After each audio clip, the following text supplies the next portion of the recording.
जय Hind.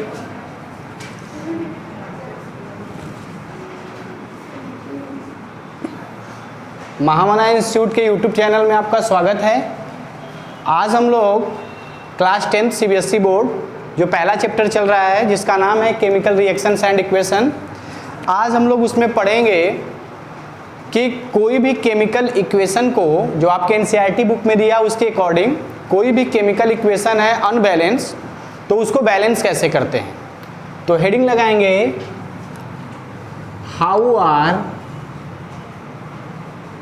Chemical equations balanced.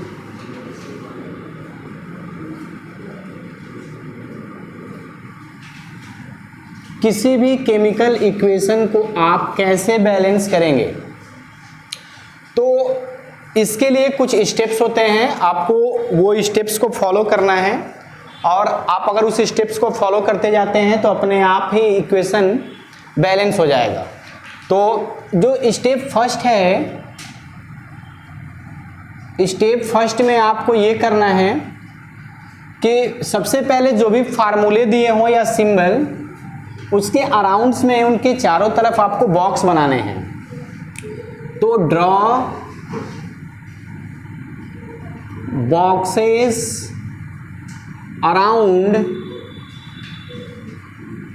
Formula.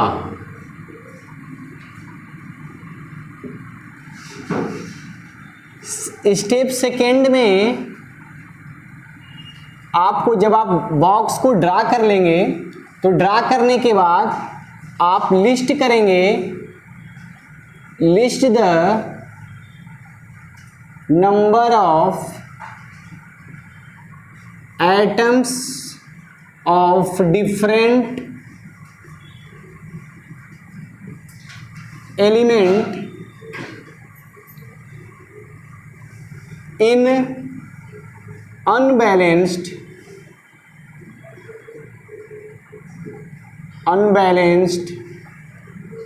Chemical equations.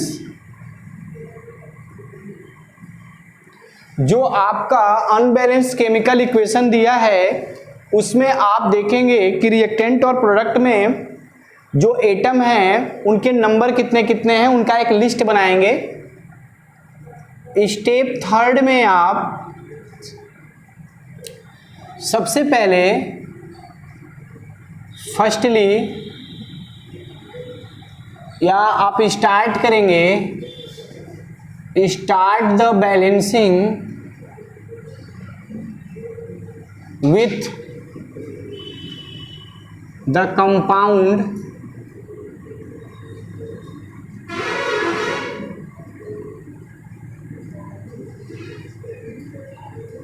that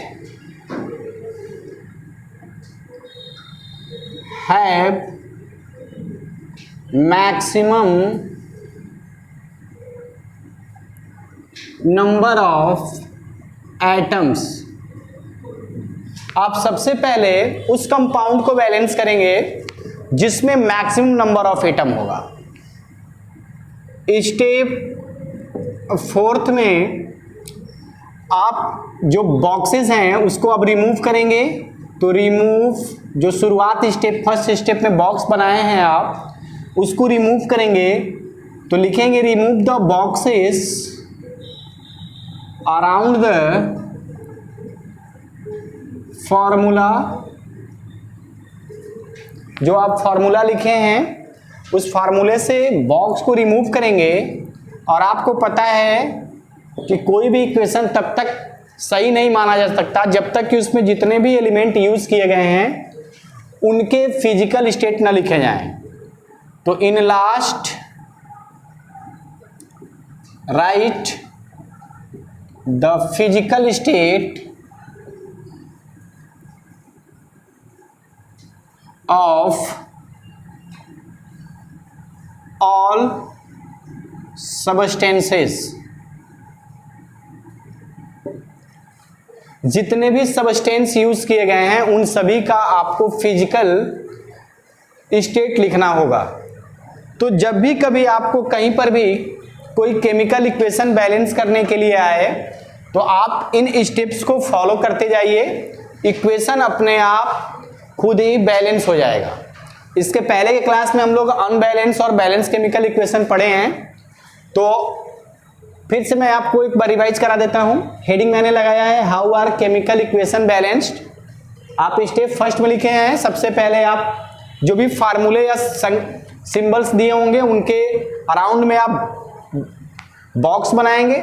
second step में आप देखेंगे कि जो कंपाउंड है उसमें रिएक्टेंट और प्रोडक्ट साइड में एलिमेंट के कितने कितने एटम है उनका एक लिस्ट बनाएंगे। थर्ड स्टेप में आप बैलेंसिंग स्टार्ट उस कंपाउंड से करेंगे जिसमें मैक्सिमम नंबर ऑफ एटम्स होगा। अब जब आप बैलेंस कर लेंगे तो फिर शुरुआत में जो आप फर्स्ट स्टेप में आपने बॉक्स लगाया उस बॉक्स को रिमूव करना है आपको, आप रिमूव कर दीजिए। और लास्ट स्टेप में जो भी इक्वेशन आप लिखेंगे उसमें फिजिकल स्टेट जरूर लिखिए। अगर इसको आप सीक्वेंस से फॉलो करेंगे तो आपका इक्वेशन बैलेंस हो जाएगा। तो अभी मैं आपको एक एग्जांपल दे करके उसको इस कॉन्सेप्ट के बेस पे, इस पांचों स्टेप के बेस पर आपको मैं बैलेंस करना सिखाता हूं। तब तक के लिए आप इतना देख लीजिए।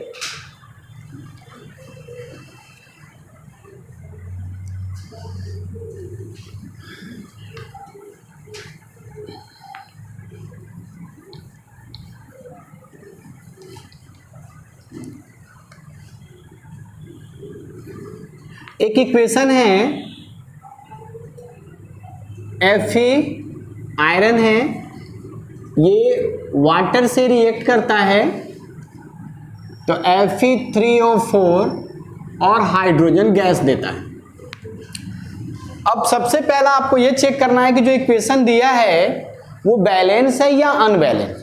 अगर पहले से ही इक्वेशन बैलेंस दे दिया है, कभी कभी बोर्ड में घुमाने के लिए दे देता है, 1 नंबर के क्वेश्चन में बैलेंस इक्वेशन दे करके आपसे बोलेगा बैलेंस करिए, तो आप उसमें उलझ जाते हैं। आप दिमाग ही नहीं लगाते शुरुआत में कि चेक कर लें और आप परेशान हो जाते हैं, लास्ट में मेहनत करते हैं और आपको लगता है कि अरे कैसा इक्वेशन दे दिया, हमसे हो ही नहीं रहा है।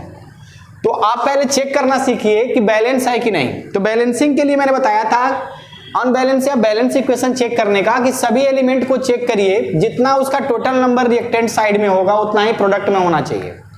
आयरन को देखिए, आयरन का नंबर रिएक्टेंट साइड में 1 है और प्रोडक्ट साइड में 3 है। अब आप देख रहे हैं लेफ्ट में 1 और राइट में 3 है, पता चल गया ये अनबैलेंस इक्वेशन है। किसी भी इक्वेशन में एक भी एलिमेंट ऐसा मिल गया जो अनबैलेंस है तो ओवरऑल पूरा इक्वेशन ही अनबैलेंस हो जाता है, तो आगे चेक करने की जरूरत ही नहीं है, पता चल गया कि अनबैलेंस है। तो अब हम लोग अपना स्टेप जो भी सीखे थे बैलेंस करने का, उसको बैलेंस करना स्टार्ट करें। तो सबसे पहले मैंने बताया था कि जो ये मैं आपको इससे कवर कर दे रहा हूं ताकि आपको पता चले कि अनबैलेंस इक्वेशन है। मैं यहां लिख भी देता हूं अनबैलेंस्ड। अब इसको बैलेंस करने का फर्स्ट स्टेप, जो भी कंपाउंड है उनको ऐसे ही लिखो और इनके सिंबल या फॉर्मूले के चारों तरफ से स्क्वायर ब्रैकेट बनाओ, बॉक्सेस जिसको मैंने बोला था।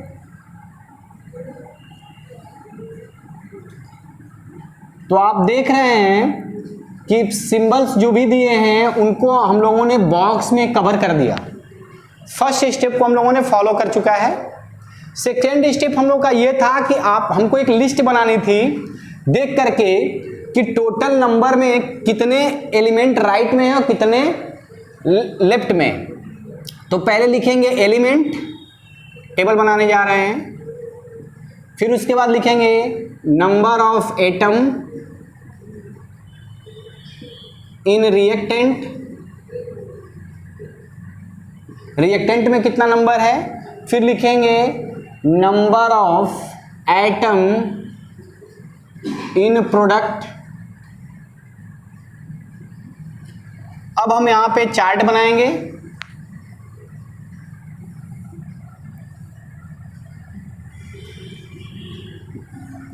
हम देख रहे हैं हमारे पास एक आयरन है, एक ऑक्सीजन है, एक हाइड्रोजन, टोटल 3 एलिमेंट लेफ्ट में भी राइट में भी। तो रिएक्टेंट में मतलब लेफ्ट में आयरन का नंबर 1 है और प्रोडक्ट में 3, ऑक्सीजन लेफ्ट में 1 और राइट में 4, हाइड्रोजन लेफ्ट में 2 और राइट में भी 2। तो हमने सेकेंड स्टेप को फॉलो कर लिया। अब थर्ड स्टेप में मैं इसको बोल्ड करके लिख दूं, हो सकता है आपको अच्छे से ना दिखाई दे रहा हो। ये लिखा है number of atom in reactant, और इधर मैंने लिखा है number of atom in product. तो हमारा सेकेंड स्टेप हो चुका है, लिस्ट बना लिए। थर्ड स्टेप हम लोग का ये बोलता था कि सबसे पहले उस एलिमेंट को, उस कंपाउंड को बैलेंस करिए जिसमें ज्यादा का डिफरेंस हो। आयरन में देखिए यहाँ 1 है, यहाँ 3 का डिफरेंस आ रहा है। ऑक्सीजन में 1 और 4 का डिफरेंस आ रहा है। तो सबसे पहले ऑक्सीजन को बैलेंस करेंगे। तो हम देख रहे हैं कि राइट में ऑक्सीजन 4 है और लेफ्ट में 1। तो 1 को 4 करने के लिए आप यहाँ 4 से मल्टीप्लाई कर दो। हमने कितने से मल्टीप्लाई कर दिया? 4 से। अब ये भी 4 हो गया, इधर भी 4 है। अब 4 जिसमें मैंने किस में मल्टीप्लाई किया है? O में। तो O देखिए किस में किया गया है? रिएक्टेंट साइड में। फिर से सुनिए, हमने क्या किया, ऐसे इक्वेशन था हमारा, ऑक्सीजन लेफ्ट में 1 है, राइट में 4। अब लेफ्ट को हमको 4 करना है, तो लेफ्ट में 4 से मल्टीप्लाई करेंगे तो ये 4 हो जाएगा। तो हमने लेफ्ट में मल्टीप्लाई किया है, लेफ्ट का मतलब रिएक्टेंट, और रिएक्टेंट साइड में ऑक्सीजन H2O के रूप में है, तो इसके आगे 4 का मल्टीप्लाई कर देंगे हम। तो ये हमारा बनेगा आयरन। तो इसी तरह है, हमने 4 का मल्टीप्लाई कर दिया H2O के आगे, क्योंकि लेफ्ट में हमने ऑक्सीजन में किया था, ऑक्सीजन यहाँ 1 था, तो 4 में मल्टीप्लाई बॉक्स के आगे मल्टीप्लाई होता है, नीचे नहीं होता है, याद रखिएगा। फिर ये जिसको नहीं बैलेंस किया उसको उसी तरह लिख दिया, और ये H2। अब हम ध्यान से देखें, जैसे ही हमने 4 से मल्टीप्लाई किया इस बॉक्स के आगे, तो अब हमारा हाइड्रोजन अनबैलेंस हो गया। शुरुआत में हाइड्रोजन बैलेंस था, 2-2 था, अब हाइड्रोजन अनबैलेंस हो गया। अब हाइड्रोजन टोटल 4 2 या 8 हो गया। तो आप देख रहे हैं कि लेफ्ट हैंड साइड में अब जो हमारा हाइड्रोजन है वो कितना हो चुका है? 8। तो राइट में भी हमको 8 करने के लिए इसमें हम 4 से मल्टीप्लाई कर देंगे, 2 वाले में। जैसे ही 4 से मल्टीप्लाई करोगे ये भी 8 हो जाएगा। अब हमने किस में मल्टीप्लाई किया? राइट साइड में, मतलब प्रोडक्ट में। वो भी किस में किया? हाइड्रोजन में। तो राइट साइड में हाइड्रोजन कहां पर है? H2 के पास। कितने का मल्टीप्लाई हुआ? 4 का। तो आप यहां 4 लिख देंगे। अब हम देख रहे हैं कि ऑक्सीजन हाइड्रोजन बैलेंस हो गया। अब हमारा बचा आयरन। आयरन लेफ्ट में 1 है, राइट में 3। तो हम क्या करेंगे कि लेफ्ट इसको भी 3 करना है, तो इसलिए इसमें 3 से मल्टीप्लाई कर देंगे, ये 3 हो जाएगा। अब 3 से मैंने किधर मल्टीप्लाई किया? लेफ्ट साइड में। लेफ्ट में कौन है? रिएक्टेंट। किस में मल्टीप्लाई हुआ? आयरन में। आयरन लेफ्ट में अकेले Fe के रूप में है, तो यहाँ पे हम किस में? 3 से मल्टीप्लाई कर देंगे। अब थर्ड स्टेप हो गया। फोर्थ स्टेप में मैंने बताया था कि बॉक्स को रिमूव करना है, तो आप बॉक्स को रिमूव करिए और जो डिजिट मल्टीप्लाई किए हैं उसको लिखते जाइए।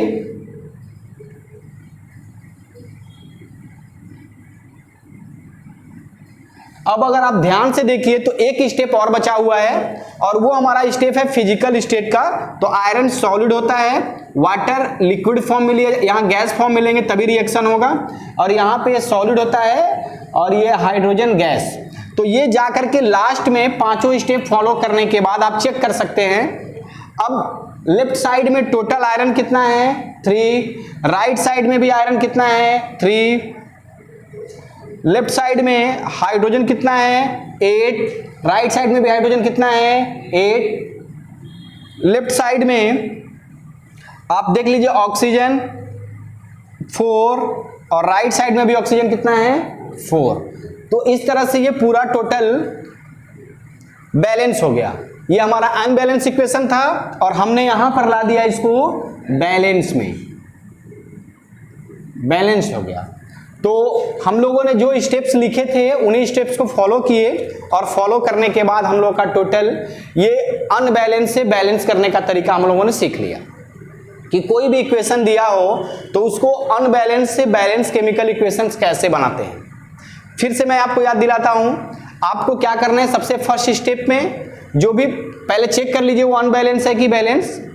अनबैलेंस है तो आप पहला स्टेप, सबसे पहले जो सिंबल या फॉर्मूले दिए हैं उसको स्क्वायर ब्रैकेट में लिख दीजिए, बॉक्स लगाइए। सेकेंड स्टेप में आप एक लिस्ट बनाइए और लिस्ट में देखिए कि एटम रिएक्टेंट में कितना है, प्रोडक्ट में कितना है। थर्ड स्टेप में सबसे पहले उस कंपाउंड को बैलेंस करिए जिसमें ज्यादा का डिफरेंस हो, जैसे हमने यहाँ ऑक्सीजन में डिफरेंस ज्यादा था, पहले ऑक्सीजन को बैलेंस किया।